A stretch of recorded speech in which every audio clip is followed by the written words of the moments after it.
राज्याचे मुख्यमंत्री एकनाथ शिंदे यांनी उद्योजकता, कौशल्य रोजगार आणि नाविन्यता विभागाच्या वतीनं लाडका भाऊ योजना म्हणजेच मुख्यमंत्री कार्य प्रशिक्षण योजना 10वी, 12वी, ITI व पदवीधर युवक युवतीसाठी सुरू केलेली आहे।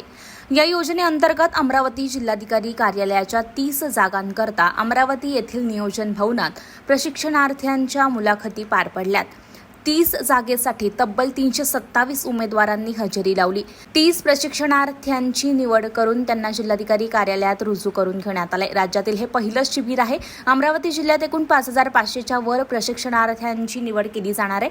निवड केलेल्या प्रशिक्षणार्थ्यांना अनुक्रमे 6000, 8000, 10000 मानधन 6 महिन्यापर्यंत दिलं जाणार आहे। मॅडम, आज मुख्यमंत्री कार्य योजनेच्या संदर्भात विद्यार्थ्यांची मुलाखती आहे। किती जागा आहेत आणि कसा रिस्पॉन्स आणि किती विद्यार्थी आहेत? खूप छान रिस्पॉन्स आहे। जिल्हाधिकारी कार्यालय अमरावतीच्या 30 जागांसाठी आज आपण इथे नोंदणी आणि निवड असं एक कार्यक्रमाचं आयोजन केलेलं होतं, जेणेकरून जिल्ह्यामध्ये मुख्यमंत्री युवा कार्य प्रशिक्षण योजनेचा थोडीशी प्रचार प्रसिद्धी होईल आणि गरजूंपर्यंत ही योजना पोहोचवता येईल। त्या अंतर्गत आज जवळपास इथे 300च्या वर युवकांनी युवतींनी नोंदणी केलेली आहे आणि त्यांची मुलाखतसुद्धा इथे सुरू झालेली आहे।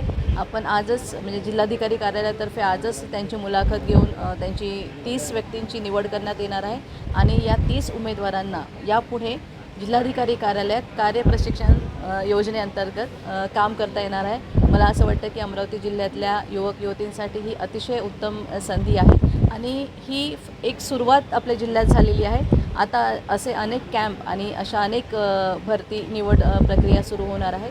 आजही आपल्या महासेवा वेब पोर्टलवर जिल्हा परिषद अमरावती, महानगरपालिका व इतर अनेक शासकीय, अशासकीय आणि उद्योगाच्या वॅकन्सी उपलब्ध आहेत, ज्याच्यावर गरजू आणि इच्छुक उमेदवार अर्ज करू शकतात। जिल्ह्यात किती वॅकन्सी आहेत? सध्या तरी पोर्टलवर 1200च्या वर वॅकन्सीज उपलब्ध आहेत आणि ह्या वाढत राहणार आहेत। जिल्ह्यासाठी 5500 वॅकन्सीचं टार्गेट आपल्याला मिळालेलं आहे आणि आज रोजी 1200च्या वर